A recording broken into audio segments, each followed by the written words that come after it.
the WBC belt that has included Ali, the greatest of all time. They are set and ready to answer who's the greatest of right now. Wilder, Fury 2, here we go.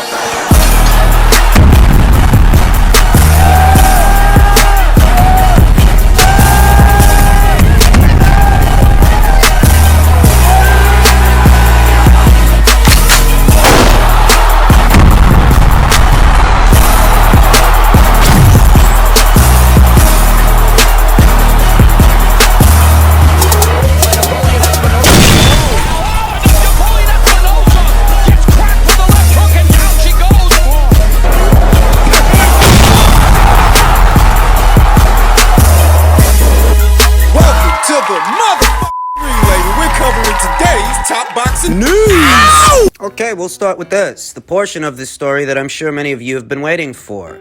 My thoughts on the fan reaction that this news is getting. For some, this is encouraging news. A lot of people are very excited. A lot of people are very enthusiastic. And a very small circle of individuals, a pocket, really, of individuals, are receiving this news with some skepticism, and some are even receiving this news adversely. Let's not kid ourselves, folks. There are a lot of people that don't want this fight to happen for a myriad of reasons. The YouTube spin doctors don't want this fight to happen because if it does, it effectively disproves every narrative they've been running for the past 12 months. Cuts right into their bread and butter. The business of propaganda and pugilism. Propaganda for hire, but propaganda nonetheless. The business of misdirection, misinformation. There are those out there who have profiteered greatly from this.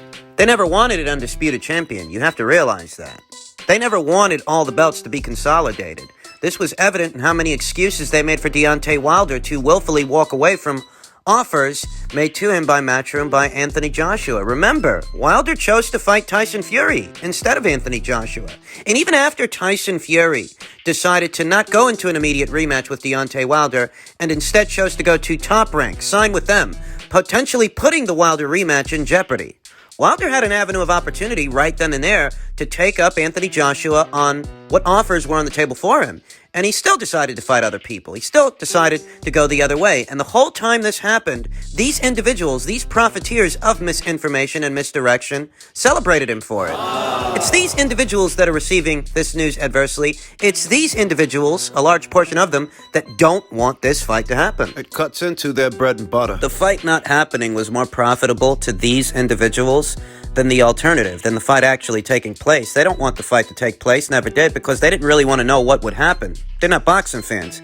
I've been telling you that for 3-4 years now. They never wanted an undisputed champion. And they still don't. Don't expect any of these propaganda channels and pugilism to express any enthusiasm, any joy at the potential prospect of a undisputed champion in pugilism. They place no value on that because they're not boxing fans.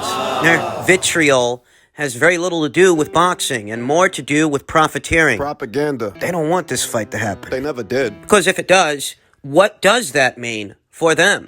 The audience that they cater to. Those mutants. They're not Anthony Joshua fans or Tyson Fury fans. They're Deontay Wilder fans. But Deontay Wilder, if this fight takes place, will have been effectively cut out of the picture. And they've made their money saying the opposite of that, saying that he's in control of the situation, saying that he's going to block this fight. Oh. That he's got Tyson Fury's balls in a noose. He's not going to let him off the hook. So what effect does it have on all these narratives these guys have been purveying the last 12 months if none of that proves to be true? If this fight goes through in opposition of what they've been telling their audience, well, suddenly their candor... Everything they've been saying the last year. Several channels. If this fight happens, every single one of those uploads is going to turn out to be bullshit. There's a lot on the line for these guys. There's a lot at stake if this fight takes place. They're the ones that are going to have some explaining to do. They're the ones that are going to have to make it make sense to their audience who they've been lying to for 12 months. Well over 12 months, really. It's 12 months later.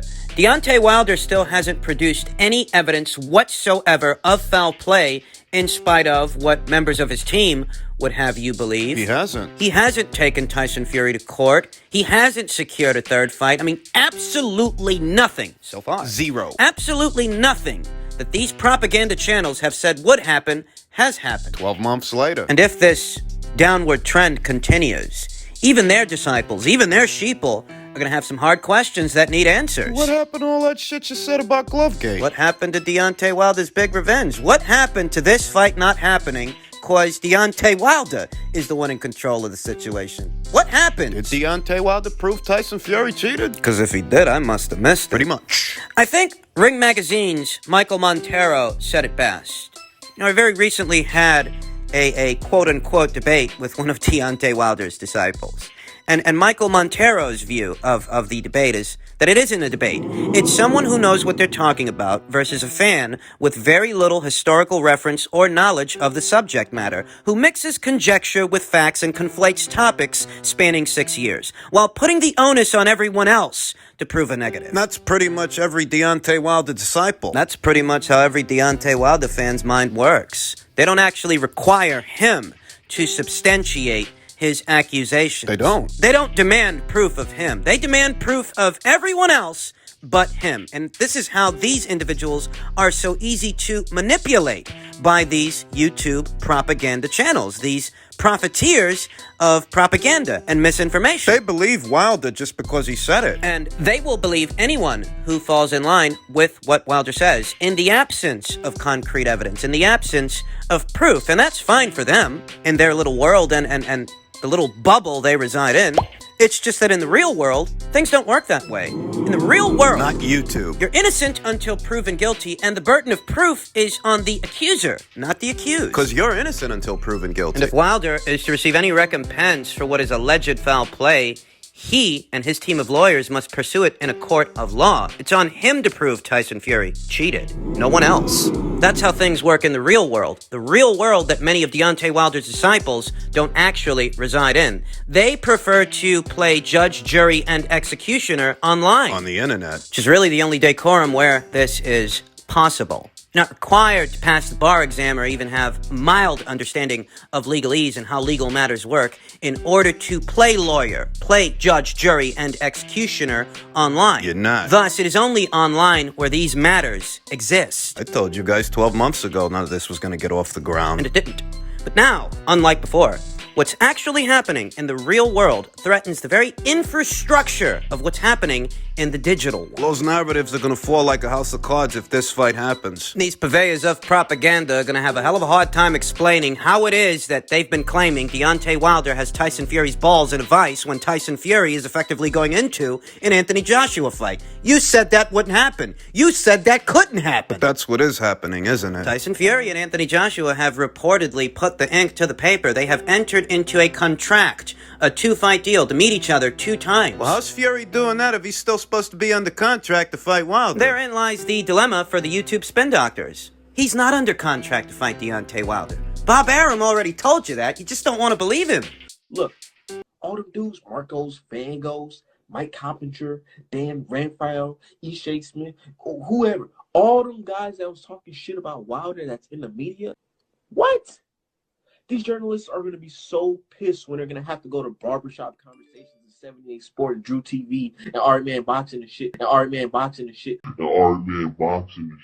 to hear about the up-and-coming biggest fight in boxing. They're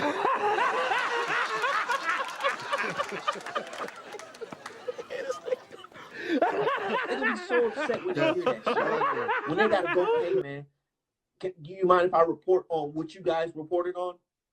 They're going to be looking so fucking stupid. These are not mentally stable individuals we're dealing with here. You must understand that. And these are not mentally stable individuals that the profiteers of propaganda pander to. These are already unbalanced individuals that are easy to taunt, easy to trick, Easy to manipulate. Understand that for these disenfranchised and misguided souls, this isn't even about boxing. It's about them. This guy's staking his own personal reputation, whatever that reputation is, that Deontay Wilder versus Tyson Fury 3 is set to happen, in spite of what credible news sources are reporting. Credible news sources are not credible to him because he doesn't live in reality. These journalists are going to be so pissed when they're going to have to go to Art Man Boxing and shit to hear about the up-and-coming biggest fight in boxing. Art Man Boxing and shit. Sounds like a manifesto to me. These kinds of sick, twisted souls live vicariously through athletes they identify with due to what is missing in their own lives. Thus, when their idol falters, they themselves also feel that they have faltered. And they view certain members of the media for simply reporting on stories as they are.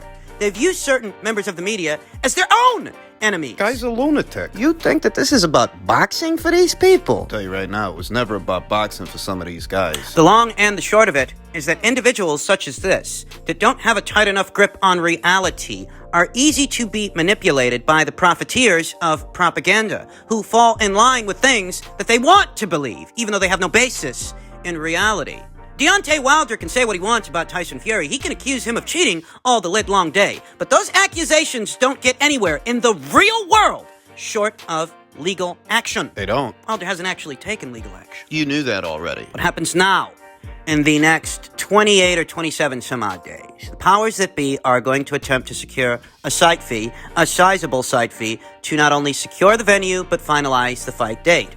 These are the wheels that go into motion when you're trying to make a fight, a very big fight. Thus, they are pursuing a very big site fee. This ain't your run-of-the-mill fight. I told you guys that before. However, these words are lost on an individual such as Art Man, because he doesn't live in the real world. He doesn't even remember that Deontay Wilder's first fight with Tyson Fury, that fight didn't get finalized in a jiffy. It took weeks to make that fight. For a long time, people were wondering if it was even going to happen because it was taking so long. We've already been here before.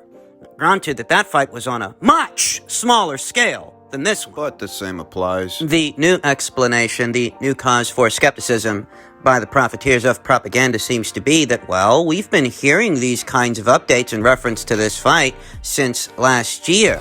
So, I mean, this is no new news at all, if it is news. It's what they're telling themselves and each other. That there's no venue, there's no fight date, so there must be no fight. That is the last crutch left to lean on in light of yesterday's revelations. Are there discrepancies to be addressed here? Is there anything to worry about in reference to this fight? What's different now that was not there before? Well, last year, nobody put the pen to the paper. Contracts for this fight weren't signed last year in 2020. This time last year, there was still widespread speculation as to when the third Deontay Wilder fight was going to happen. That's what the news was last year. The most we heard about Anthony Joshua and Tyson Fury potentially fighting is that Daniel Kinahan helped these guys agree to a split. But that was it. An agreement in principle. Not paper. Venue options weren't being mulled over, and contracts for 2 fight deals were not being signed this time last year. This time last year, it was still thought that there might be a third Wilder fight, and it wasn't up until late last year that Tyson Fury decided to move on without Deontay Wilder when he attempted to stage the Agit Kabayel fight in the United Kingdom that ultimately fell through because, Tyson, they didn't have the kind of money that Tyson was looking for. Oh. That's his fucking problem. That's his business. But it wasn't until late last year that we knew there wasn't going to be a third Wilder fight. It wasn't up until late last year that we saw there was trouble in paradise, and that rubber match, as it were,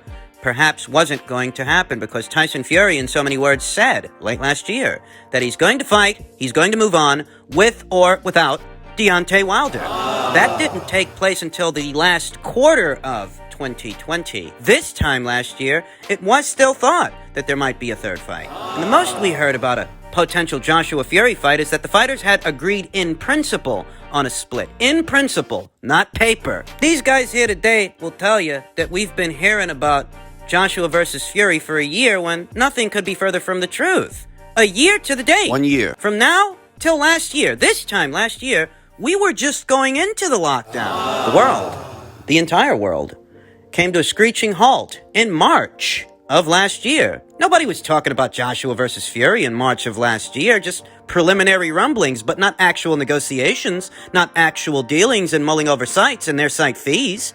That's not what was happening last year. This time last year, 12 months ago, we were just going into the lockdown because of the pandemic. It wasn't until later on we heard the Joshua versus Fury stuff. In July of 2020, when both fighters met by chance in Marbella. This skepticism is undue skepticism. That's because in July of 2020, when both Anthony Joshua and Tyson Fury met by chance in Marbella, we knew that regardless of what's being said, Anthony Joshua is not fighting that guy next. He's got to fight Kubrat Pulev, his IBF mandatory challenger. We knew that then.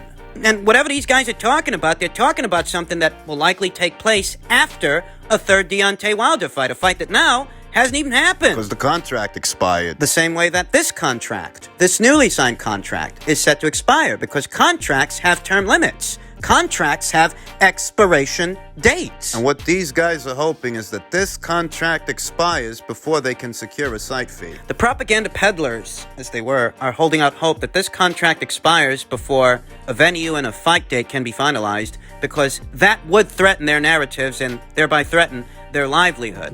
That's why they don't want this fight to happen. Deontay Wilder's disciples, they don't want this fight to happen because that would essentially herald Deontay being cut out of the picture. That would essentially herald Deontay not being able to fight for an alphabet title of any kind for a very long time. He's yesterday's news. You know that Deontay Wilder, late last year, told Brian Custer that he'd return sometime in the first 2 months of this year. First 2 months of 2021. I believe it was late January or early February. And he's not back yet. And without so much as a tentative fight date for Deontay Wilder's return, his disciples are getting desperate. They need to believe in something. They need to tell themselves and each other that it's not over. But moreover, They're mad. they take issue with anyone reporting the news as it is because the news as it is isn't encouraging. Not for Deontay Wilder. He's fast become the laughingstock of the sport of boxing. The brazen fantasies of his disciples are on borrowed time. Those fantasies could very soon expire inside of 27 days. As soon as this fight is finalized. What are you gonna do when that happens? What'll the story change into then? How will the propaganda peddlers explain to their subscribers why absolutely nothing they said would happen did happen? How do you think they're going to take the news? They're already not excited about the undisputed heavyweight title fight. They're not fans of Anthony Joshua or Tyson Fury. Their pony in the show is out of the race. They fucking hate the Brits. They fucking hate Eddie Hearn. They hate Bob Arum. They definitely hate Tyson Fury.